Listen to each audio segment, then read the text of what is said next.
বিয়ে বাড়িতে যদি মাটন হয় আমি তো সেদিন একটু বেশিই খাই। তো সেদিন ছিল একটা বিয়ে বাড়ির নিমন্ত্রণ, তাই জন্য গিয়েই বরবউয়ের সাথে দেখা টেকা করে তারপরে খাওয়া দাওয়ার জায়গায় চলে গিয়েছিলাম। প্রথমেই স্টার্টার হিসেবে নিয়ে নিয়েছিলাম ক্রিস্পি চিলি বেবিকর্ন, আর তার সাথে ছিল চিকেন পকোড়া। দারুণ হয়েছিল দুটোই খেতে। প্রথমে খেয়ে নিলাম ক্রিস্পি চিলি বেবিকর্ন, এরপর চলে গেলাম ফুচকা খেতে।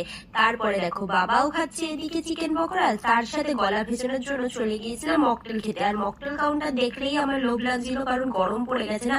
আর সেদিন এত মকটেল খেয়েছি যে এখন গলাই বসে গেছে। এরপর চলে গিয়েছিলাম মেড কোর্সের দিকে। প্রথমেই তো পাতে পড়ে গেল পানির পাসিন্দা, আর সস দিয়ে পানির পাসিন্দাটা খেতে খুব ভালো হয়েছিল, দারুণ লাগছিল কিন্তু খেতে। এরপরেই প্লেটে চলে মালাই পরোটা, তার সাথে একটা পনিরের তরকারি। এগুলো কিন্তু বেশি খেতে হবে না, কারণ মেইন অ্যাট্রাকশন রয়েছে। যাই হোক, এরপর পাতে পড়ে গেল ভাত, আর তার সাথে ছিল দই কাতলা। কাতলা মাছটা কিন্তু বড্ড ফ্রেশ ছিল।